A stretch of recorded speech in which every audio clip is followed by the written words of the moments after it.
আসসালামু আলাইকুম। আমি নাইম, দক্ষিণ কোরিয়া থেকে। ঈদ মোবারক।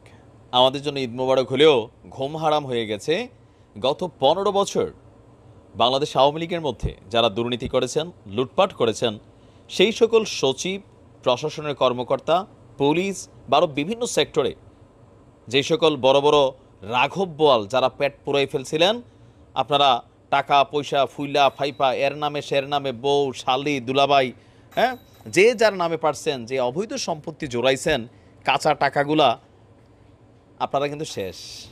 একটা সিস্টেম প্রণয়ন করেছে ডক্টর ইউনূসের সরকার।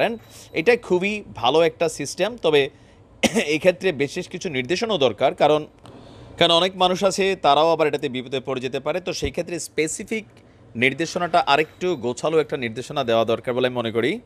তো এখন সরকারের প্রথম যে সিদ্ধান্ত, এটা অর্থনৈতিক বিভাগের উপর দিয়ে আসছে, খুবই গুরুত্বপূর্ণ। গতকালকে থেকে বাংলাদেশ ব্যাংকের একটা প্রজ্ঞাপন আপনারা দেখছেন যে ১ লক্ষ টাকার বেশি আপনি কোনো টাকা তুলতে পারবেন না। এটার শুরুয়াতটা দেখেন। গতকালকে ব্যাংক খোলার পরেই ইসলামী ব্যাংক তাদের একটি প্রতিষ্ঠানের ৫৪৮ কোটি টাকা তোলার একটা চেক প্রত্যাখ্যান করেছে। তার মানে দুর্নীতিবাজ যারা আছেন, সরকারি কর্মকর্তা, রাজনীতিবিদরা চলমান পরিবর্তিত পরিস্থিতিতে ব্যাংক থেকে যেন কেউ অর্থ সরাইতে না পারে অথবা অর্থ পাচার করতে না পারে, এজন্য সন্দেহজনক যে কোনো লেনদেন হলেই সঙ্গে সঙ্গে ব্যবস্থা নেওয়ার ঘোষণা দেওয়া হয়েছে। পরিচিত বা স্বজনপ্রীতি করে যদি কেউ ছাড় দেয় তাদের বিরুদ্ধে কঠিন ব্যবস্থা নেওয়া হবে বলে ঘোষণা এসেছে। আর এই বিষয়টা মনিটরিং করছে বাংলাদেশ ফিনান্সিয়াল ইন্টেলিজেন্স ইউনিট। এটা সবসময় ছিল, তবে কাজ করছে কম আর কি, এবার কাজ করতে হচ্ছে।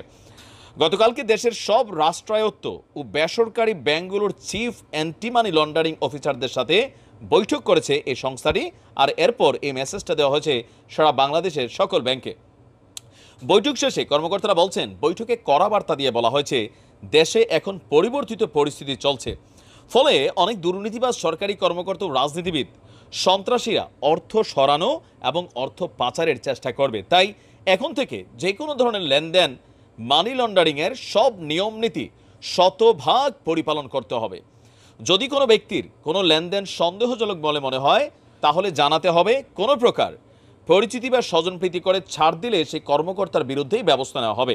ইভেন যদি কোনো কারোর লেনদেনটাকে সন্দেহজনক মনে হয়, সঙ্গে সঙ্গে আপনার কি বলা যে তাকে আইনের আওতায় আনার জন্য ভূমিকা পালন করতে হবে। আমরা যদি দেখি এখানে নানান ধরনের গতকালকের বৈঠক শেষে অনেক ধরনের অ্যাক্টিভিটিস সামনে আসছে, তবে এটাতে অনেকে একটু বিপদেও আছেন। যেমন ধরেন যারা ব্যবসায়ী মানুষ আছেন তাদের, বা যারা বিভিন্ন বিশেষ করে ব্যবসায়ীরাই এটার মধ্যে একটু ঝামেলায় পড়তে যাচ্ছে, যেহেতু এক একজন ব্যবসায়ীর এক একদিন ৫ লাখ, 10 লাখ, 50 লাখ, ১ কোটি, 2 কোটি টাকারও কাজ লাগে। তো সেই ক্ষেত্রে রেপুটেড ব্যবসায়ী যারা, এখন এটাও আসলে একটু প্যাচাইলে ইস্যু কেন ধরেন এই যে মতিউর রহমান চোর, আবেদ আলী চোর বা বেনজিরে যে চুরি করছে, তো এরা তো ভাই নিজের নামে ওইরকম টাকা রাখে না, বউয়ের নামে, লেবের নামে, ছেবের নামে, তেবের নামে। ব্যাংক আসলে মানে কয়জনের সন্দেহ করবে, বা তাদের ডাটাগুলো তো আর ওইভাবে কানেক্টেড না, সেটাকে ফাইন্ড আউট করাটা কিছুটা কষ্টকর। তবে এই সিদ্ধান্তটা একটু কষ্টকর আমাদের জন্য হলেও, বাট এটার রেজাল্টটা খুব খারাপ হবে না। এখন ইউনূস সাহেবের সরকার যেটা এই মুহূর্তে রানিং হচ্ছে, বা অলরেডি আজকে থেকে এটা আমরা দেখছি সরকারের কার্যক্রম, তো এই ক্ষেত্রে আরও অনেক কিছুই, আমি আবারও বলছি, আমি আমার আরেকটা ভিডিওতে বলছি, দুর্নীতিবাজ লুটপাটকারী যারা আছে, যারা অবৈধ সম্পদ যোগাইছে, অনেকে দেখেন বস্তার মধ্যে টাকা পাচ্ছে না, ছাত্রছাত্রীরা স্বর্ণলঙ্কার পাচ্ছে না, আমির হোসেন আমুর বাড়িতে 5 কোটি টাকা ডলার মলার পাইছে না, অনেকে আছে ক্যাশ করে রাখতো।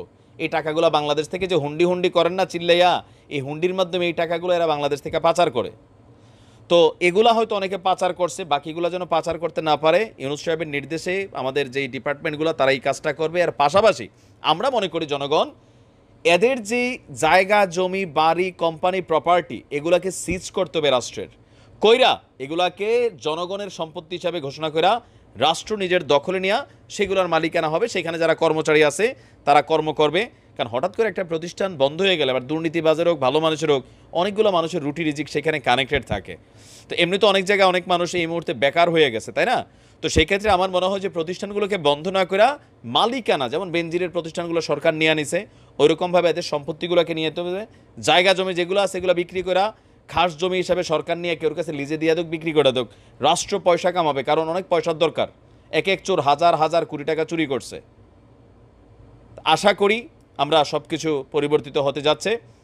বিশেষ করে ইসলামিক ব্যাংক এস আলমে নিয়োগকৃত 2017 থেকে যারা আছে সবাইটা বাদ দিয়া নতুন একটা ফর্মুলা আসতে যাচ্ছে, হারানোর সেই গৌরব হয়তোবা ফিরে পেতে পারে। তো ধন্যবাদ ইউনূস সাহেবকে তার এমন কঠোর সিদ্ধান্তের জন্য। ভালো থাকুন।